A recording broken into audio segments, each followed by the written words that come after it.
তো 1000 বার হয়ে যাচ্ছে। যদি আমরা 1 মালা জপ করি, তাহলে যারা 16 মালা জপ করছে এই মাসে, তাদের কত জপ হচ্ছে? 5 কোটি জপ হয়ে যাচ্ছে।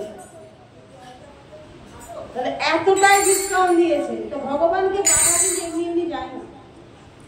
ভগবান বলছে যে যত আমাকে স্মরণ করবে, আমার নাম ও গুণ কীর্তন করবে, হ্যাঁ, আমি যা যা উপদেশ দিয়েছি সেগুলো নিয়ম করে পালন করবে, মন করা না, সহজিয়া ভাবে না। তার জন্য বলছে এই মাসে কি করতে হবে না, খুব ভোরে উঠতে হবে, হ্যাঁ, উঠে স্নান আদি করে তিলক সেবা করে, তারপরে এই যে তুলসী মহারানীকে নিয়ে এসে, হ্যাঁ,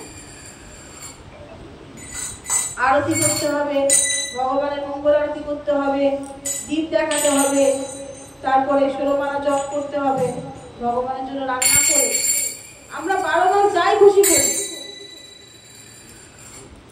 অন্য কিছু দাও, যেটা আওয়াজ হবে না সেটা দাও, হ্যাঁ, কারণ ভগবানের কথা ডিস্টার্ব এটা ঠিক না। যে ভগবানের কথা যেখানে হয় ভগবান সেখানে উপস্থিত থাকে। তো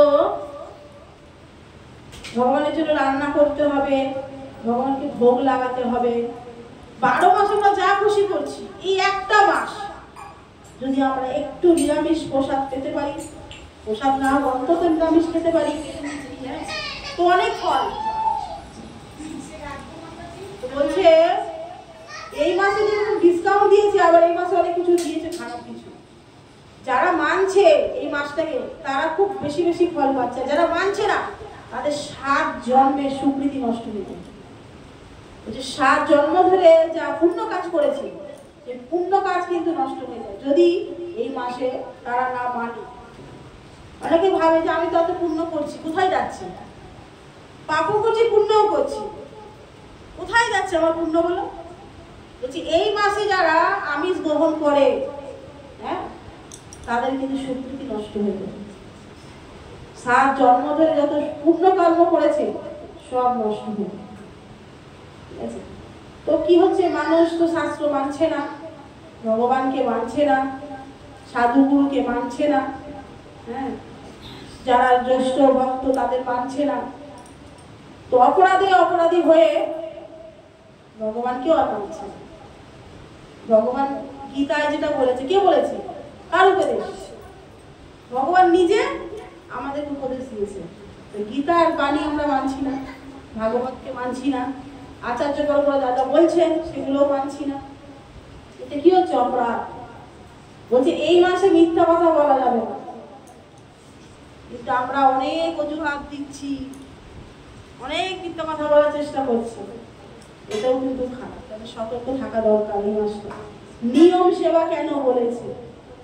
নিয়ম করে পালন করতে হবে এই মাসটা, তবেই বন্ধনে। যদি আমরা চাই, যদি আমরা ভগবানকে পেতে চাই, যদি আমরা ভগবানকে আমাদের প্রেমের দ্বারা বাঁধতে চাই, তাহলে আমার যে কিছু বদ অভ্যাস আছে সেগুলোকে ত্যাগ করতে হবে। যদি আমি ত্যাগ না করি, এগুলো পাবো? ভগবান থাকবে আমার কাছে? আমি যদি নিজে মিথ্যাবাদী হই, হ্যাঁ, তারপরে নানা অজুহাত দেখাই। এই যে একটা দীপদান উৎসব, আমার একা না সকলে? তো আমাদের সবাইকে চেষ্টা করতে হবে যে আমরা বাড়ি বাড়ি দীপদান নিজে করবো, অন্যকেও উৎসাহ করবো। এখন চুপচাপ বসে থাকবো? আরে প্রচার করো, আচার করো, প্রচারও করো। যদি প্রচার না আমরা করতে পারি, আমরা কি ভগবানকে খুশি করতে পারবো? পারবো না।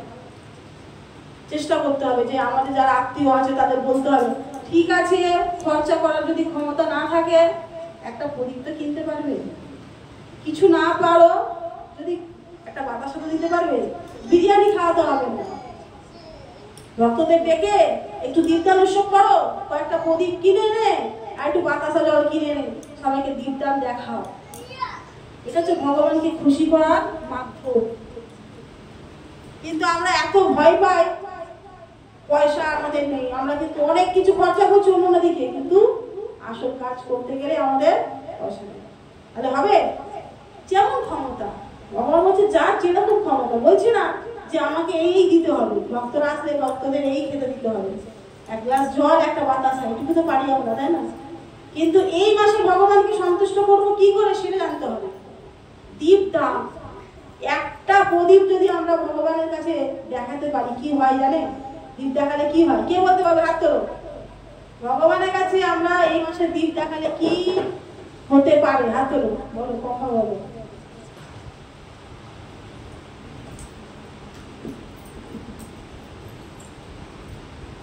একটা দ্বীপ আমরা যখন ভগবানকে দেখাচ্ছি কি হতে পারে জানা আছে? ঠিক আছে, যদি না জানা ছেড়ে দাও।